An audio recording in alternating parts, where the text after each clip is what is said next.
Fourth views, चौथा विचार, बाकी देश का भविष्य सरकारी स्कूलों में पढ़ता है। ऐसा माना जाता है 95% जो बच्चे हैं ग्रामीण क्षेत्रों में वो सरकारी स्कूलों में पढ़ते हैं। हालांकि लोग कहते हैं कि हम सरकारी स्कूल में नहीं भेजेंगे, प्राइवेट स्कूल ज़्यादा विकास कर रहे हैं, बच्चों में गुणवत्तापूर्ण शिक्षा दे रहे हैं। लेकिन 2030 तक जो नई शिक्षा नीति बनी है, 2030 तक जो रोड मैप तैयार किया गया है, उस रोड मैप के अनुसार हर बच्चों को नई शिक्षा नीति के तहत गुणवत्तापूर्ण शिक्षा देना है। सिर्फ किताबी ज्ञान ही नहीं बल्कि उनके सर्वांगीण विकास की बात की जा रही है। तो हमारे साथ आज हमारे साथ मेहमान दो जुड़े हुए हैं। हमारे साथ एक परिचय मैं खुद देना चाहूँगा। ये फोर्थ व्यूज क्या है, उपेंद्र कश्यप जी, और हमारे साथ दो मेहमान जुड़े हुए हैं। मैं चाहूँगा कि मेरे मेहमान का परिचय खुद इनसे सुन लीजिए। मैम अपना परिचय दीजिए। नमस्कार, मैं हूँ मृदुला सिन्हा, मध्य विद्यालय सिंधुवार दाऊदनगर में साइंस की टीचर हूँ। और सर आप? नमस्कार, मैं रमाकांत सिंह, प्रधानाध्यापक मध्य विद्यालय रामनगर। नीति आयोग द्वारा आकांक्षी जिला जो घोषित किया गया है उसका हम लोग प्रखंड जिला स्तरीय मास्टर ट्रेनर भी हैं, और जब से सर्व शिक्षा अभियान आया तब से जिला स्तरीय प्रशिक्षक भी रहे हैं। साक्षर भारत मिशन में KRP के रूप में भी कई प्रखंडों में काम किया है। परिचय हो गया, फिर मैं अपना भी परिचय दे दूं। नाम है मेरा अभय और आप देख रहे हैं अपना प्यारा चैनल। तो दोस्तों, इस चैनल पे हम हर मुद्दे पर बातचीत करते हैं। आज हमारी बहुत खुशी की बात है कि जो नई शिक्षा नीति लागू हो रही है उसको ज़मीन पर उतारने वाले दो लोग, जो सपना है उस सपने को आकार देने वाले दो लोग हमारे साथ हैं। और हम पहले सब बात इनसे करेंगे कि कैसे इस नई शिक्षा नीति में नई क्या है और पुरानी क्या है, उसके बाद इसको धरती पर कैसे उतार रहे हैं। तो हम लेडीज फर्स्ट चलते हैं, पहले हम मैडम से बात करते हैं। तो मैडम, ये नई शिक्षा नीति जो है इसको आपने तो देखा होगा जी। तो पहले से बेहतर है या वो बराबर है? जी, पहले से बहुत बेहतर है। इसमें बच्चों के सर्वांगीण विकास पर जोर दिया गया है, और साथ ही ये भी ध्यान रखा गया है कि बच्चों पे जो मेंटल प्रेशर आता है वो ना हो। वो अपनी रुचि के अनुसार विषय भी चुन सकते हैं सीनियर क्लासेज में, और वो उसी हिसाब से तैयारी करें। क्योंकि हम देखते हैं बहुत से बच्चे सीनियर क्लास में जो प्रेशर है उसके कारण सुसाइड तक कर लेते हैं। तो ये नई शिक्षा नीति मतलब नई राष्ट्रीय शिक्षा नीति में इस बात पे फोकस किया गया है कि बच्चे अपनी रुचि के अनुसार पढ़ें और उसी के हिसाब से वो आगे बढ़ें। एक बात आप यहाँ मैडम अभी बोली कि बच्चे आत्महत्या कर लेते थे, इसका भी ख्याल रखा गया। तो इसमें ऐसा क्या है इस नीति में कि बच्चे आत्महत्या के लिए आगे नहीं आएंगे, मजबूर नहीं होंगे?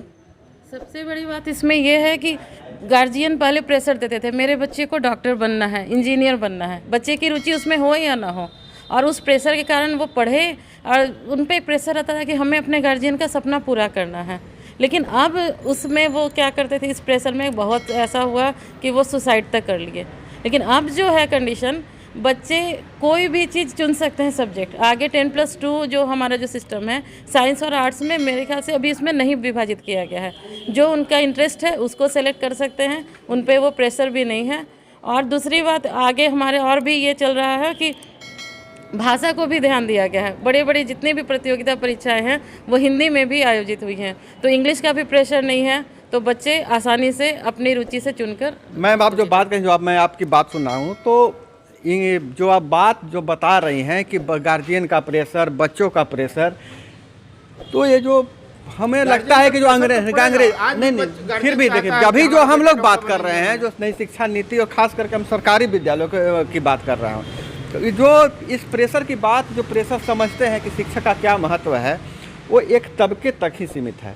अभी मैं हाल में ही अपने मित्र के साथ मैं एक सरकारी विद्यालय में गया था। वहाँ के बच्चों से मैंने बात किया, हाई स्कूल के विद्यालय से, कि लड़कियों से मैंने बात किया कि तुम क्या बनना चाहती हो। तो जानते हैं मैम क्या बताई? आंगनवाड़ी सेविका।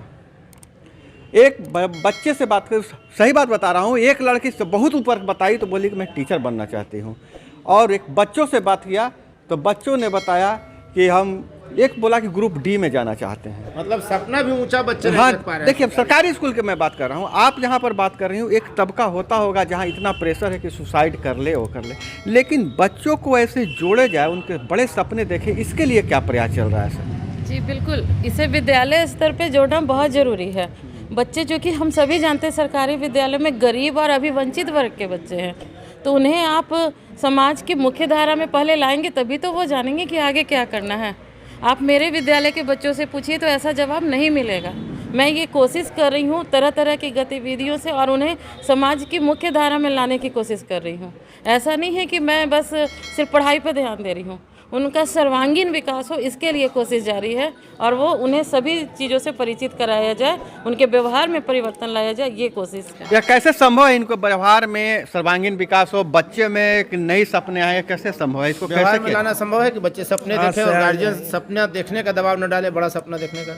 नहीं, ये सवाल बिल्कुल जायज़ है, परंतु इस तरह से विद्यालय को तैयार किया जा रहा है कि बच्चे की जो अंदर की जो बुद्धि लब्धता है और उनकी रुचि है, उस रुचि के अनुसार उनको ढालने का विद्यालय प्रयास करेगा।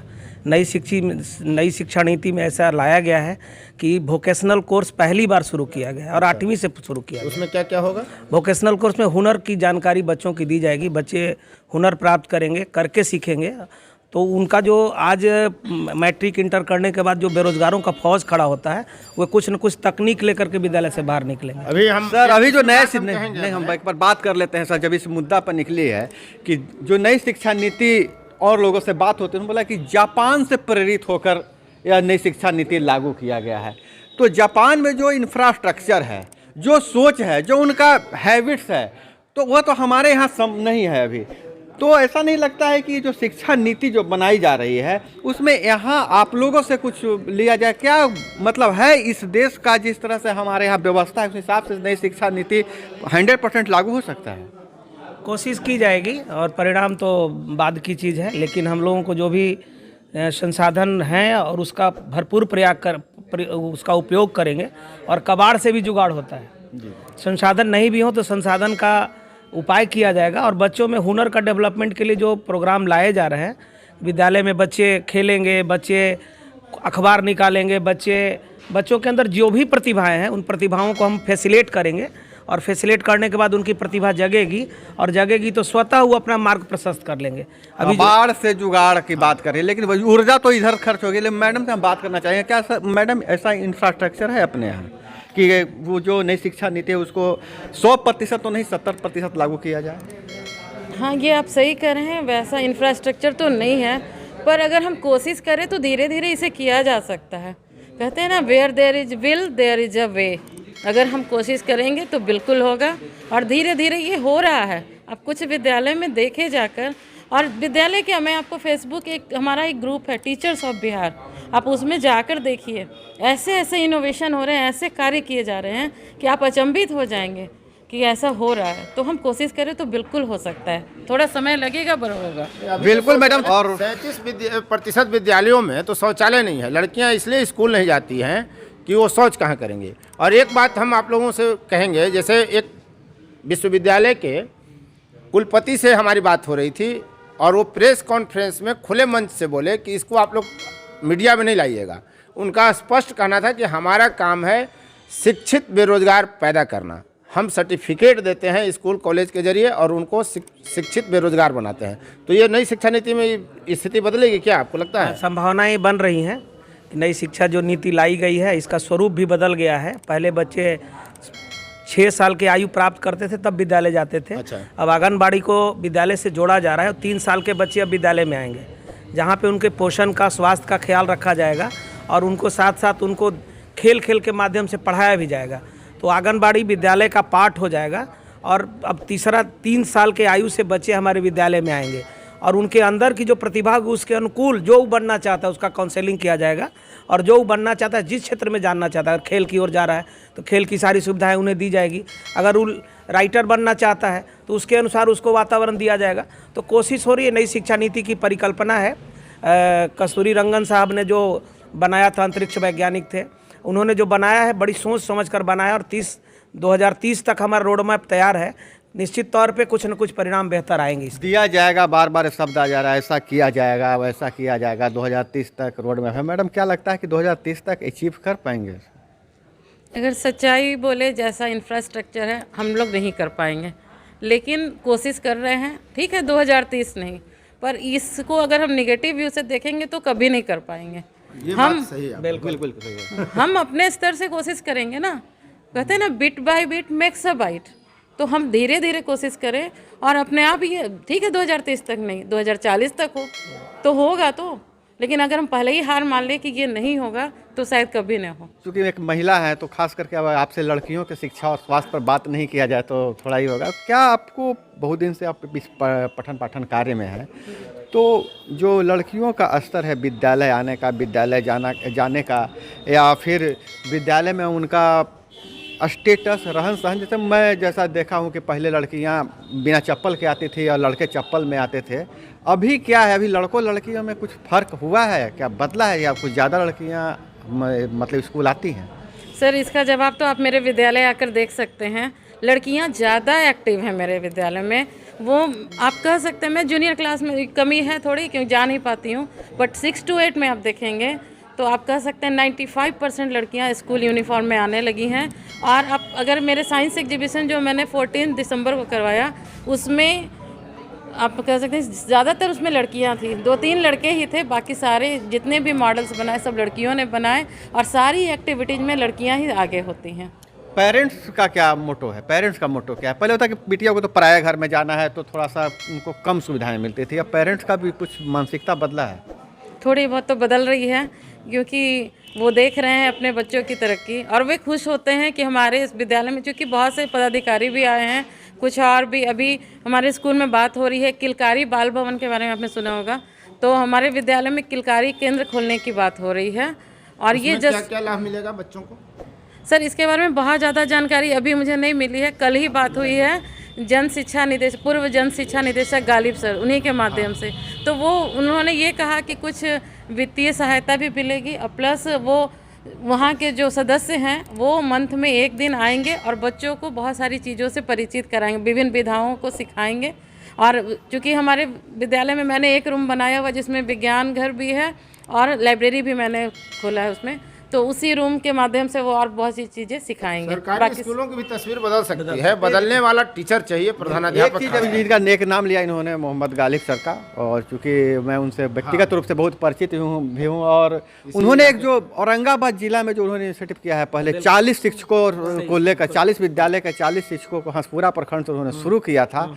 आज उसी का नतीजा है कि औरंगाबाद जिला का जो इनोवेशन है से पूरे देश भर में सबसे ज़्यादा चयन हुआ है। बिहार भर में 399 यहाँ का मतलब मॉडल चयन हुआ है। यहाँ के विद्यार्थी को उसको 10-10 हज़ार रुपया मिलेगा इन्वेस्टन के लिए। मेरे विद्यालय से भी हुआ है। तो आप ये थोड़ा सा जो इन्वेस्टन गालिब साहब ने किया वो बता दीजिए, और किलकारी का लाभ क्या मिलेगा शॉर्ट में थोड़ा। गालिब साहब के साथ हम लोगों ने बहुत सा काम किया है। साक्षर भारत मिशन के जन शिक्षा निदेशालय में वो प्रभार में थे, तब से हम लोग राज्य से लेकर के जिले तक उनके साथ किया। उनके काम करने का अलग ऊर्जा है और बच्चों के साथ विशेष तौर पे सेवानिवृत्त होने के बाद हर विद्यालय में जा रहे हैं जहां लोग उनको बुला रहे हैं, बच्चों के जो प्रतिभाएं हैं उसको जागृत कर रहे हैं। वो बच्चों को विभिन्न प्रकार के संसाधन दे करके उनको विज्ञान के प्रति रुचि जगा रहे हैं। जो विज्ञान के प्रति बच्चों को पढ़ने में जो महसूस होता है कि विज्ञान कठिन विषय है, गणित कठिन विषय है, इतनी सरलता से वे प्रथम संस्था के साथ मिल करके प्रथम के साथ बिहार की एक NGO है जो बच्चों के शिक्षा के विकास के लिए विशेष तौर पे काम करती है, प्रथम के साथ मिल करके इतना बढ़िया काम कर रहे हैं कि उसकी प्रशंसा जितना भी किया जाए कम होगा। जहाँ तक किलकारी की बात है, किलकारी बिहार सरकार मोइनुल हक स्टेडियम के पास है, जिसका जो ये प्रति परिहार उसके निदेशक है। प्रति परिहार उनको देखती हैं, ज्योति परिहार और प्रति परिहार दोनों बहन हैं। तो ज्योति परिहार इसके प्रभार में है। गया में भी किलकारी भवन बना है। किलकारी भवन में बच्चे जाते हैं और जा कर के वहाँ विभिन्न प्रकार के हुनर सीखते हैं, नाटक भी करते हैं, पत्रिका भी निकालते हैं। तक के बच्चे? ये 8 तक के बच्चे जाते हैं। और वहाँ के एक फैसिलिटेटर टीचर जो होते हैं, बड़े बड़े लोग आते हैं, उनको भिन्न प्रकार से सुविधायुक्त उनको जो चाहते हैं उसके अनुसार उनको फैसिलिटेट किया जाता है और उनकी प्रतिभा को जागृत करने का प्रयास किया। आप लोग गुणवत्तापूर्ण शिक्षा पर काम करते हैं, लगता है कि एक दिन बिहार के खासकर स्कूलों में गुणवत्तापूर्ण शिक्षा मिलने लगेगी? ऐसा तो हम लोगों का विश्वास है, मिलेगी, और लगातार काम भी हो रहा है। मतलब अभी नहीं मिल रही है? आप भी यह कह रहे हैं कि मिलेगी, मतलब अभी नहीं मिल रही है? अभी कुछ दिक्कतें हैं, सच्चाई हो तो बात निकल ही जाती है, लेकिन आने वाले समय में हम निश्चित तौर पे अचीवमेंट प्राप्त करेंगे। क्योंकि लगातार शिक्षकों को नई शिक्षा नीति में प्रावधान किया है कि लगातार शिक्षकों को प्रशिक्षण से जोड़ा जाएगा और शिक्षकों को नवाचार से जोड़ा जाएगा। आज देखिए, पहले टीचर काम करते थे, कोई देखता नहीं था, लेकिन एक टीचर ऑफ बिहार प्लेटफॉर्म दिया कि हमारे टीचर जो विद्यालय में काम करते हैं उनका सीधे भारत के किसी कोने में बैठा हुआ व्यक्ति देखता है और इनोवेशन उभर के बाहर बाहर आ रहा है, उससे थोड़ा प्रोत्साहन मिलता है। प्रोत्साहन मिल रहा है। तो पहले ये कोई प्लेटफॉर्म नहीं शिक्षा था। नीति पर इस बात पर अंतिम कैलकुलेशन हम लेते हैं अभय से। हमारे दोनों साथ में सुधी और विद्वान गेस्ट जो उन्होंने बताया, बस हम एक लाइन में के साथ मैं ख़त्म करूंगा कि नन्हे मुन्ने बच्चों को चांद सितारे छूने दो, 2-4 किताबें पढ़कर हम बन जाएंगे हम जैसे।